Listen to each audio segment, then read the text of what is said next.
আলিপুরদুয়ার জেলা জুড়ে বিভিন্ন জায়গায় বেআইনি পেট্রোলের রমরমা। অভিযোগ, চায়ের দোকান থেকে পানের দোকান চলছে অবৈধভাবে পেট্রোল বিক্রি। মজুত করে রাখা হচ্ছে অবৈধ পেট্রোল। পুলিশের সামনেই পেট্রোল বিক্রির কথা স্বীকার করছে অবৈধ কারবারিরা। আপনার কি ফায়ার লাইসেন্স আছে? না। তাহলে আপনি জানেন এটা বেআইনি?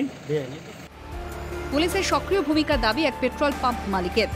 প্রশাসনিক লেভেল থেকে এটা দৃষ্টি দেওয়া উচিত, কিন্তু এইভাবে দোকানে খোলা কোনো লাইসেন্স ছাড়া, কোনো এক্সক্লুসিভ ছাড়া, কোনো ফায়ার লাইসেন্স ছাড়া ওরা বিক্রি করে দিচ্ছে। প্রশাসনের এটা দেখা উচিত, এই জিনিসগুলো দেখা উচিত। বেআইনি পেট্রোল বিক্রির অভিযোগে জেলার বিভিন্ন প্রান্তে পুলিশি অভিযান চলছে, তবুও জেলা জুড়ে সচেতনতা নেই অবৈধ কারবারিদের। বৃহস্পতিবারও আলিপুরদুয়ার জেলার খোয়ারডাঙ্গা বাজারে অভিযান চালায় পুলিশ। আনুমানিক 1000 লিটার পেট্রোল উদ্ধার হয় দাবি পুলিশের।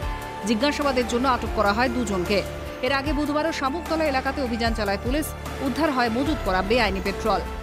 উপরের নির্দেশ মতো এই অভিযান তো চলেই, মাঝে মাঝেই চলে।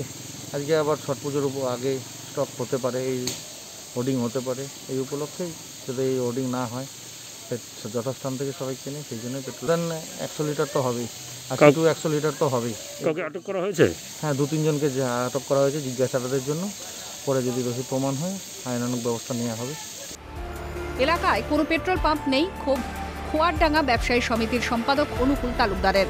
তবে প্রশাসনের কাছে পেট্রোল পাম্প স্থাপনের দাবি জানাচ্ছেন তিনি। এই যে বাজারে যে দোকানে দোকানে পেট্রোল পাম্প বিক্রি হয়, আমাদের খড়ডাঙ্গা তো আজকে হয়ে গেল, এমন বিভিন্ন জায়গাতেই হয়, তো এটা টোটালি বেআইনি। কিন্তু আমাদের এই খড়ডাঙ্গা একদম প্রত্যন্ত গ্রাম্য এরিয়া, সেখান থেকে যদি আমরা ওই পেট্রোল পাম্প থেকে পেট্রোল ঢুকাই, মোটামুটি এখান থেকে 10 থেকে 12 কিলোমিটার, ততটুকু জায়গায় আমাদের যেতে হবে। ততটুকু জায়গায় যেতে গেলে সময় একটা স্কুটিতে 1 লিটার তেল চলে যায়, অনেক গাড়ি আছে এরকম। তো ওই পরিস্থিতিতে আমাদের লোকালে তো কোনো এই এরিয়ায়, খড়ডাঙ্গা এরিয়ায় কোনো রকম পেট্রোল পাম্প নেই। তো প্রশাসনের কাছেও আমাদের একটা দাবি, আমাদের যেন অবশ্যই একটা পেট্রোল পাম্প হয়, এই সমস্যাগুলো যেন দূর হয়।